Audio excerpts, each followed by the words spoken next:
Hey guys, it's Rabea. And it's Matt. And this is Sounds Like on Andertons TV.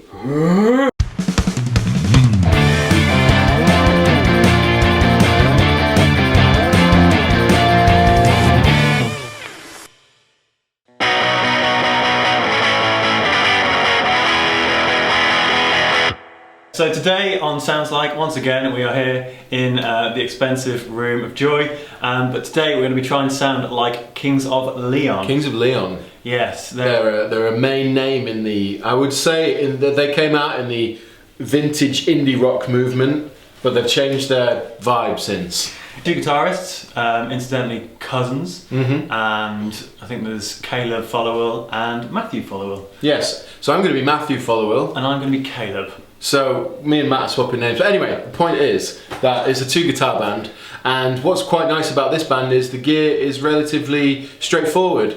And luckily with Kings of Leon it's all about songs. So therefore there's not tons of like really intense guitar work or anything that's really difficult to pinpoint tonally. So yes. we should have fun with this one. Yeah, I mean they're both quite straightforward, quite kind of like a vintage crunch type sounds, you know. Just should be good. And with that in mind, let's go get a guitar. Let's go.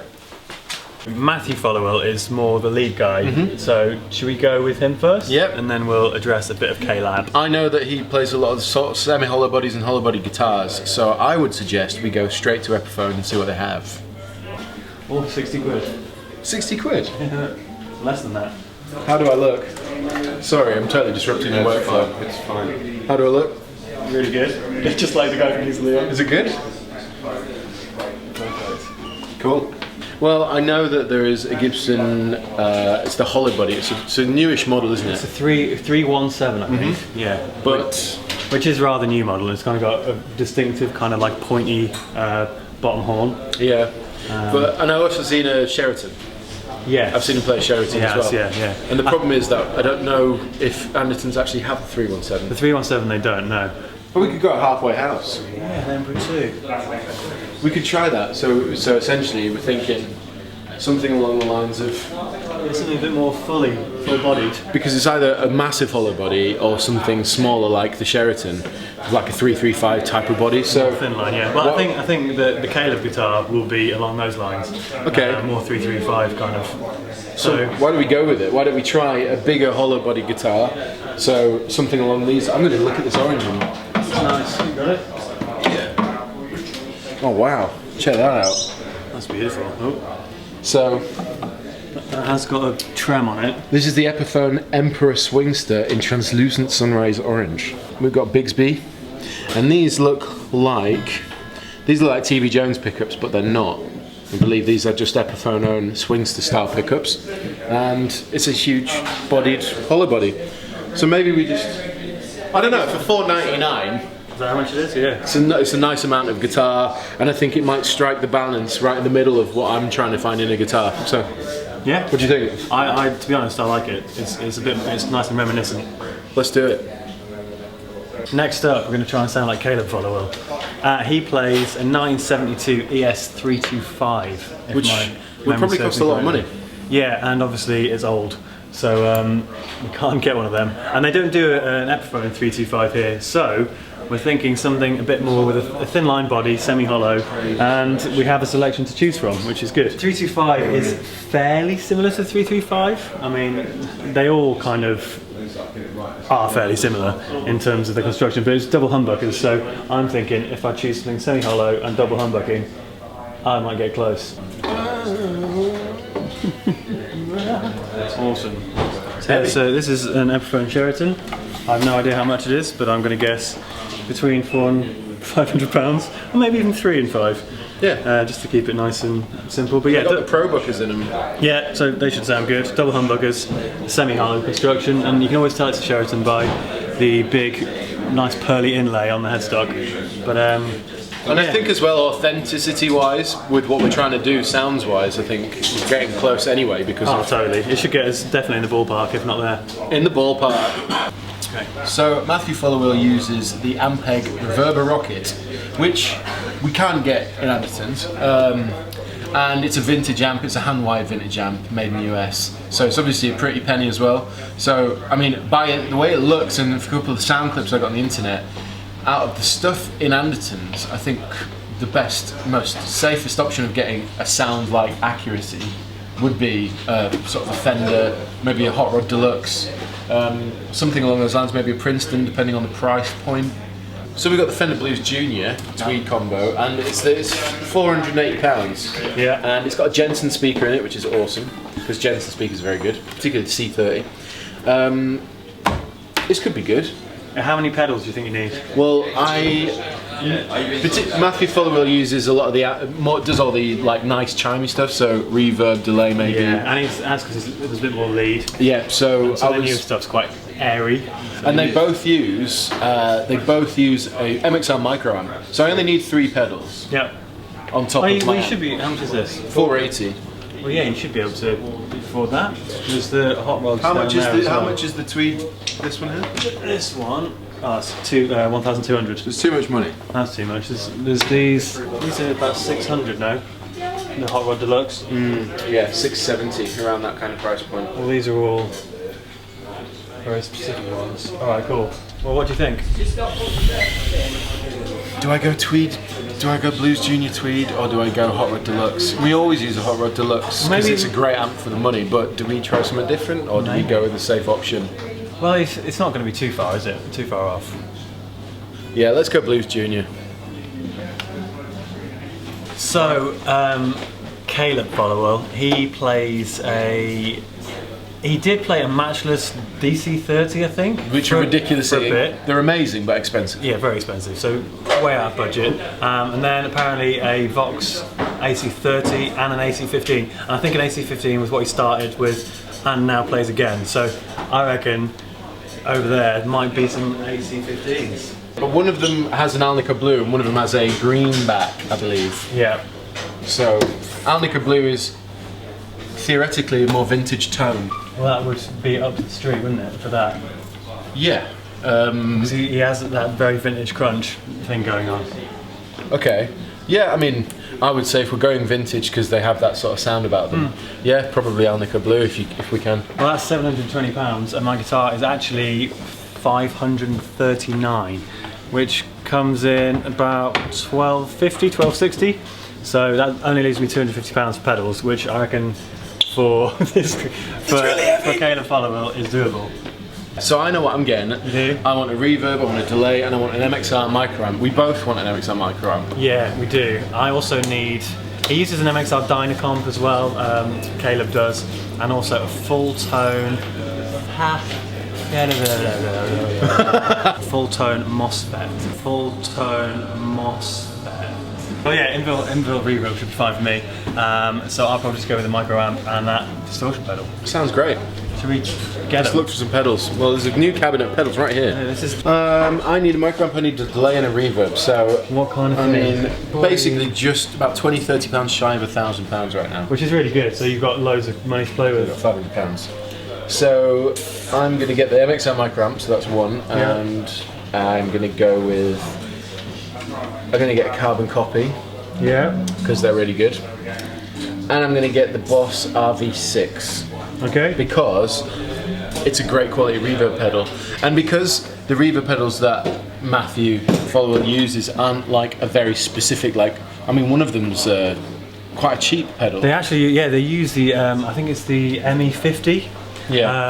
By Boss, like literally a multi-effects. I think even the bassist uses one. So they're not kind of super high budget pedals. So in which case, because of the amount of budget I have left, I'm just going to go with those because they're a safe bet. Okay, cool. I've got the full tone, full drive 2 MOSFET, which is one of the pedals he actually uses. So I'm hoping that can get his tone pretty close, and that's 120 quid, plus the micro amp, which is 76. £720 for my amp, and 539 for mine. I think we're getting in just bang on, really. It's going to be close, so we'll see. I'm going to have change. You are? I am. What are you going to spend it on? Pina colada. If you like pina colada.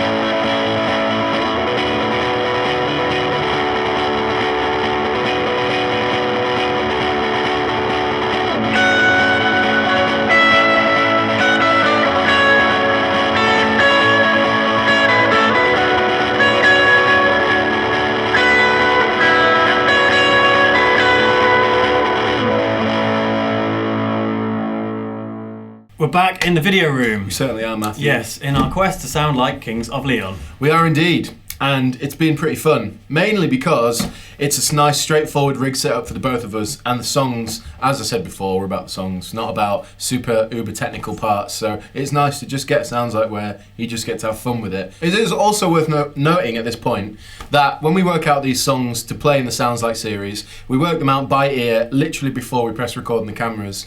We use a little laptop there to listen to the song and then work it out, and you know, that's probably to some of you guys, that's why you may wonder, are you playing it right? I don't think you're playing it right. This is how you actually play it, and so on and so forth. But I just thought I'd let you know. Yeah, unfortunately we don't have the luxury of time to kind of get all the tabs and do it note by note. So we're kind of like getting as close as we can. Tabs would be slower for me. And me. Yeah. Anyway, so we may as well go for it. So what's your rig? What are you going for? Here we go. I have an Epiphone Sheraton, which is... I do love these guitars. It's actually very nice, made in China, and just generally an overall really nice guitar. It's got the Pro buckers in there by Epiphone, which sound really good. And yeah, semi-hollow, kind of similar to the Caleb Followill 1972. It's an ES325 he plays. So yeah, this is kind of right in the ballpark for about 530 quid. Yeah, and stylistically I think you're on point as well. Yeah, it's exactly got that kind of indie vintage vibe. Indie vintage vibe. So amp-wise, I've gone for the Vox AC15 with an Alnico Blue. That is the amp that Caleb Followill actually uses now. As I said before, he's used Matchless and an AC30, but luckily, for us anyway, in our budget, we've been able to get something that he does use. Pedals wise, we've got the MXR microamp, which he uses, and the full tone, full drive 2 MOSFET, which is also what he uses. Do you want to give us a couple of quick tones, chords, that kind of thing?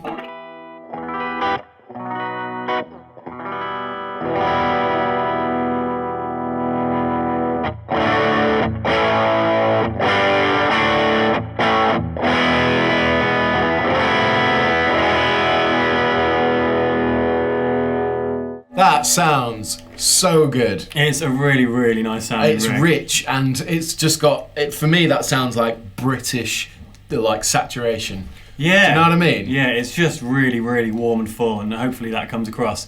What's really nice is because you're using the microamp, which is a preamp essentially, and then that's going into the full drive, but the MOSFET too, and it's got a boost on it as well, but you're not using that, are you? Nope. Well, let me just knock all these off, and this is...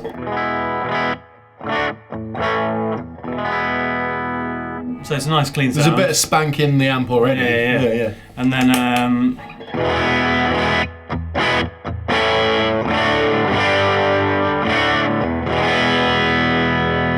that's great. The microamp adds a lot. Yeah. And then I whack on my full tone.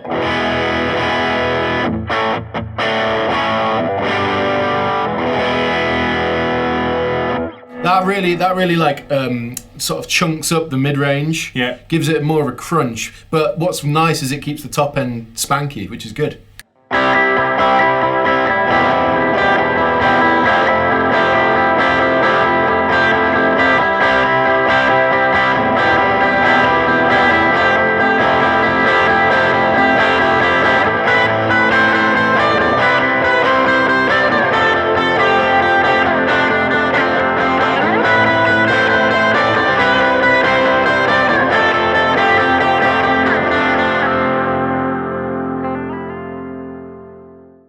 I think that's a job well done, man. Yeah, I mean, I've just been rolling off to kind of get the cleaner stuff, but yeah, hopefully it works. Well, there you go. How about you, Rabea? How about me? Well, I'll start with the guitar, as per, and I'm going to take the tuner off the top.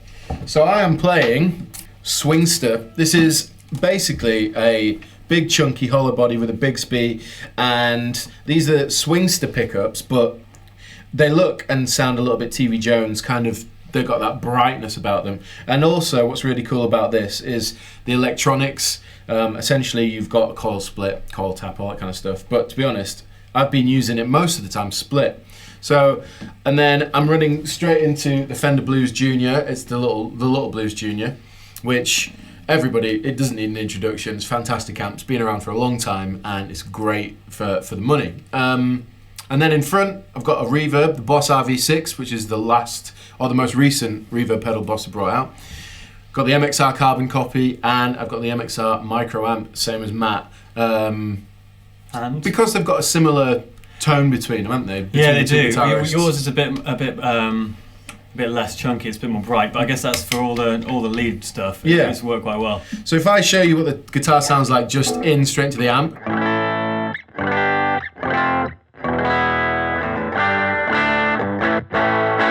So it's quite MIDI. It's kind of dry, very dry. It's right in the mid-range. As soon as I put the micro amp on,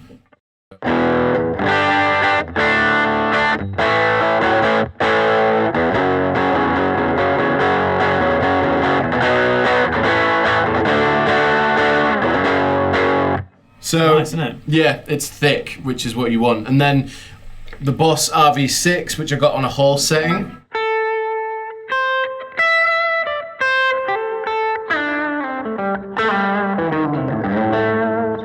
So it's kind of just a warm swell.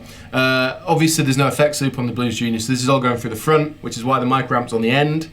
And then the carbon copy, we just to add to that ambience. So.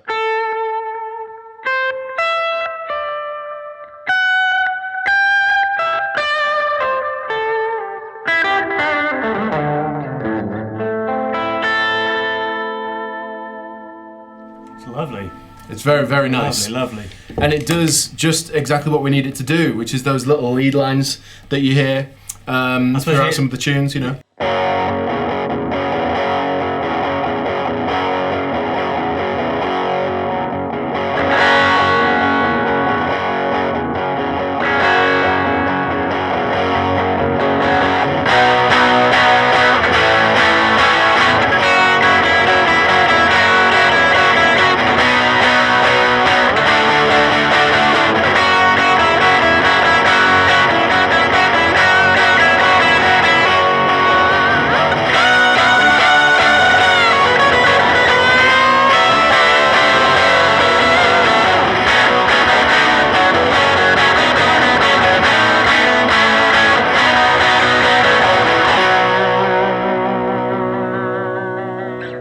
Well, there you go. Beautiful. Those beeth the rig. And to be fair, this is $499. The amp was just over £450. I think it was $470. And then my pedals range from sort of £76 to sort of $120 and to around $150, that kind of price range. So ballpark, I'm way under my £1,500 budget. Yeah. Which is really good for me. I'm a little closer. This is about $540, about $740, which is about $1,280. Plus 120 is 1,400. Plus 76 is 1,476. He's really good with his mental arithmetic. I've been practicing. Great. So that is just 24 quid short of our £1,500 budget. Which is great. And if you want to know anything else about any of the gear that we're using for this Sounds Like episode, you can find it in the description box below. You can indeed. And as usual, let us know how you think we did in the comment section below. And also, as you're well accustomed to doing now, let us know who you might else like to see. There you go. So to conclude, this has been Sounds Like on Andertons TV. I've been Rabea. And I've been Matt. Goodbye.